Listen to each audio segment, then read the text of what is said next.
करे छही शादी छौरी बात एगो सुन ले जई दिन तो तोरा दूरा पर बरात गे जई दिन तो तोरा दूरा पर बरात गे करे छही शादी छौरी बात ले न सुन गे जई दिन तो तोरा दूरा पर बरात गे यार बाके माथा जदी हो तो छौरी फेल गे यार बाके माथा जदी हो तो छौरी फेल गे रात भर में खत्म कर तो दूल्हा के खेल गे रात भर में खत्म कर तो दूल्हा के खेल गे रात भर में खत्म कर तो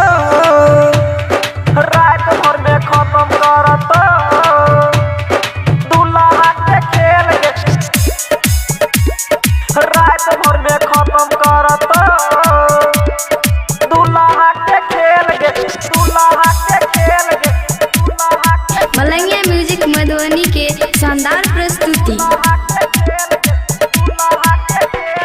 साफे करबो खत्म गे रहा तौ नहीं घायल टूट जेतो शादी तोहर रहा तौ नहीं लागल साफे करबो खत्म गे रहा तौ नहीं घायल टूट जेतो शादी तोहर रहा तौ नहीं लागल वही खातिर भोले हमरा जाई पड़ते जेल गे वही खातिर भोले हमरा जाई पड़ते जेल गे रात भर में खत्म करबो दूल्हा के खेल गे रात भर में खत्म करबो दूल्हा के खेल गे रात भर में खत्म करबो दूल्हा के खेल गे रात भर में खत्म करबो रात भर में खत्म करबो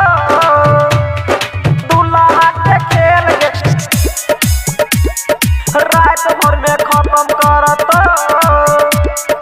दूल्हा के खेल गे दूल्हा के खेल गे दूल्हा के खेल मलंगिया म्यूजिक मधुबनी के शानदार प्रस्तुति। पुन्नू लाल यादव बात कहो सही साजन सबरिया के बात मान लही पुन्नू लाल यादव बात कहो सही साजन सबरिया के बात मान लही